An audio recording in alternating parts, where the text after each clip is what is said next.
तो हम लोग के प्रयास से जो हमने जो है इंटरनेट पर और सोशल मीडिया पर इतना जो है वीडियो चलाए और वीडियो बनाए, उनसे क्लेरिफिकेशन मांगा कि कैसे से किसी के 718 719 मार्क्स आते हैं, कैसे ग्रेस मार्क दिया गया और क्या क्राइटेरिया था कि उन्हें ग्रेस मार्क ज़्यादा मिला या कम मिला।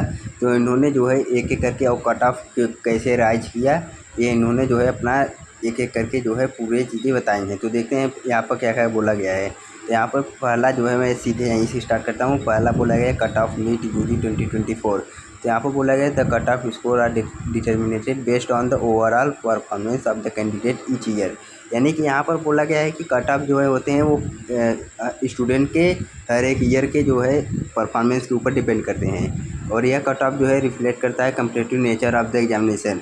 यानी कि इन लोग जो पहली बात तो ये जो है एग्ज़ाम को अपना जो है इधर और नीचे करते आ रहे हैं, और यहाँ पर कम्पिटिटिव नेचर भी दिखा रहे हैं। यहाँ पर अब देख लीजिए, यहाँ पर अगले साल से जो है इस साल का पेपर उतना भी मतलब सही नहीं था, लगभग मतलब बराबर ही था। और यहाँ पर high performance standards achieved by the candidate this year. मतलब यहाँ पर जो है बताया गया है कि बच्चे ही इतना अच्छे पढ़ाकू थे कि जो है उन्होंने पूरे पेपर में 720 से 720 कर दिया। यानी कि क्या इससे पहले जो है बच्चे पढ़ाकू नहीं हुआ करते कि 720 से 720 जो है 100 बच्चे जो है पा जा रहे हैं। यहाँ पर इस साल जो है 67 बच्चे जो है 720 में 720 पा गए, और उसका क्लैरिफिकेशन दे रहे हैं कि जो है इस साल जो है कैंडिडेट बहुत ही अच्छे थे। यानी कि इससे पहले ऐसे कैंडिडेट नहीं हुए थे जो 70 में 720 से 720 इतने स्टूडेंट ला सकें। बहुत ही अच्छा जो है क्लैरिफिकेशन दिया जा रहा है यहाँ पर। और यहाँ पर इन्होंने एक डेटा जो है मेहनत करके निकाला है बहुत। इसे इन्होंने किया है कि 2020 में एवरेज स्टूडेंट का मार्क, जैसे पूरा टोटल अगर स्टूडेंट मिलाएं और पूरा मार्क मिलाएं और उसका एवरेज निकालें, तो ये पूरा एवरेज मार्क दिया गया है जो 2020 में 297 था, 2021 में घट गया।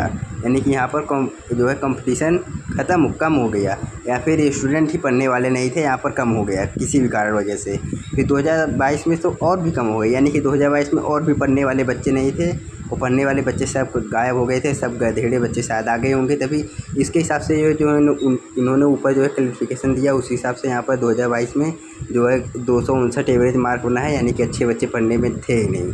फिर 2023 में 20 राइज किया, यानी कि 2023 में पढ़ाकू बच्चे आने लगे, और 2024 में इतना ज़्यादा पढ़ाकू बच्चे आने लगे कि 44 नंबर जो है एवरेज मार्क बढ़ गया। यानी कि 44 नंबर का मार्क इन्होंने बढ़ा दिया, काफ़ी अच्छा क्लैरिफिकेशन देते हुए कट ऑफ पर।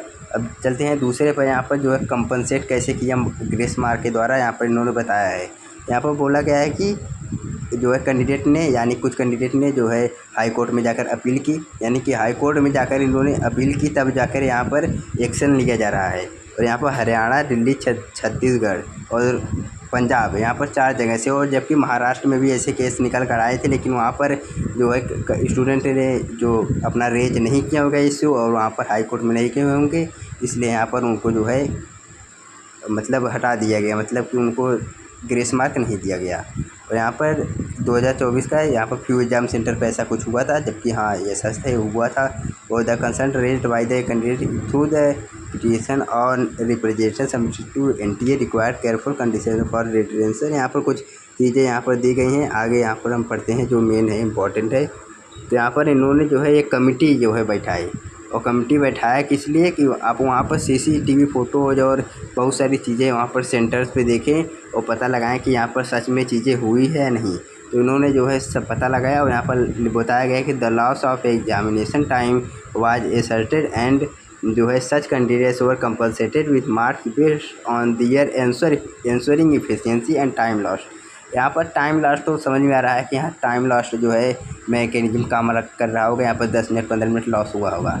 लेकिन यहाँ पर एक फिर से जो है एनटीए ने एक क्लैरिफाई नहीं किया कि आंसर एफिशिएंसी कैसे इन्होंने देखा, मतलब कि कोई स्टूडेंट कितना तेज़ आंसर दे रहा है और कितनी मतलब क्वेश्चन कर ले रहा है, इन्होंने इसको कैसे देखा होगा, मुझे ये नहीं समझ आ रहा है। चलिए इसके आगे देखते हैं। और इस मैकेनिज्म के द्वारा इन्होंने जो है ऑनरेबल एपेक्स कोर्ट, यानी कि जो है वही सुप्रीम कोर्ट के जजमेंट के, जो कि अभी 6 साल पुराना है जजमेंट, और जबकि यह जो है जजमेंट है वो क्लैट एग्ज़ाम का था, यानी कि नीट वाला एग्ज़ाम नहीं था, यहाँ पर क्लैट एग्ज़ाम की बात हो रही थी, और वो ऑनलाइन था और ये ऑफलाइन, मतलब कि इन्होंने किसी दूसरे एग्ज़ाम का जो है डेटा निकाल के, यानी जो सुप्रीम कोर्ट ने फैसला सुनाया वो दूसरे एग्ज़ाम का था, और इन्होंने जो है नीट में इसे छेप दिया। और यहाँ पर इसलिए उन्होंने बता दिया कि इसलिए किसी के।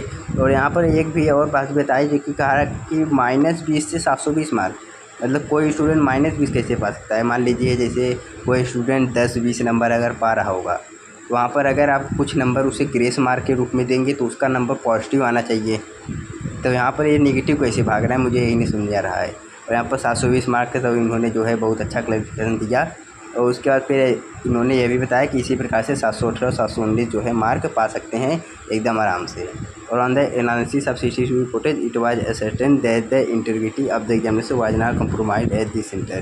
तो यहाँ पर इन लोगों ने जो है अपनी सावधानी नहीं बरती और उसके बाद फिर जो है दोष दे रहे हैं और अपने मन से किसी को भी ज़्यादा नंबर और किसी को कम नंबर अपने मन से एकदम बढ़ाए चले जा रही हैं। और यहाँ पर टॉपर्स, तो यहाँ पर बोला गया the number of candidate who appeared in 2023 was 20,38,596। और जब जो है 2024 में अपीयर वाले होने वाले जो है 23,33,297। तो यहाँ पर increase high score due to a larger pool of candidate, यानी कि यहाँ पर इन्होंने बताया कि जो हाई स्कोर जो है आ रहा है वो जो है कैंडिडेट के बढ़ने के कारण हो रहा है। यहाँ तो हर साल कैंडिडेट बढ़ रहे हैं, तो इससे पहले क्यों ऐसा नहीं हुआ। यानी कि ये 2023 में 20,38,000 थे, 2022 में और कम रहे होंगे और इसलिए इसी प्रकार से 2024 में 23 लाख में, अब 2025 में हो सकता है 26 लाख के आएँ। तो इस हिसाब से जो है इस बार जो है 67 लोगों के आए, तो अगले साल तो हो सकता है जो है 100 लोग भी पार कर जाएँ। तो इस प्रकार से जो है उल्टी सीधे बातें कर रहे हैं। तो NTA received 13,373 challenges to the provisional answer key of one question in physics due to difference in the old and new edition of the NCERT textbook. The subject expert held that two opinions be taken as correct in place of one option for this question. Out of the 67 candidates who got out of 720 marks, 44 are on account of the revision in one answer key of physics and 06 are on account of compensatory marks or loss of time. It is pretended to mention that the topper are from across the country as highlighted in the press release 4/6/2024, जो कि उन्होंने जो है Lok Sabha election के आड़ में अपना result declare कर दिया। तो यहाँ पर से इन्होंने जो है बहुत ही ख़तरनाक जो है क्लैरिफिकेशन दिया है। हालांकि जो है जो क्वेश्चन उठाए गए थे जो है सोशल मीडिया पर, उन्होंने उसका जवाब तो दिया है, लेकिन अब पर भी जो है काफ़ी अच्छे से उन्होंने जवाब नहीं दे पाया है। देखते हैं आगे क्या जो है ये बात बताते हैं और भी चीज़ों के बारे में क्या बताएंगे, मैं आपको अपडेट में बता दूंगा। और यहाँ पर ध्रुव राठी को आप टैग कर सकते हैं क्योंकि उन्होंने अभी अपना शॉर्ट वीडियो बनाया, लेकिन लॉन्ग वीडियो अभी तक नहीं आई है। तो आप वहाँ पर टैग करेंगे और बताएंगे तो लॉन्ग वीडियो भी आ सकती है। तो मिलते हैं नेक्स्ट अपडेट के साथ, तब तक के लिए धन्यवाद।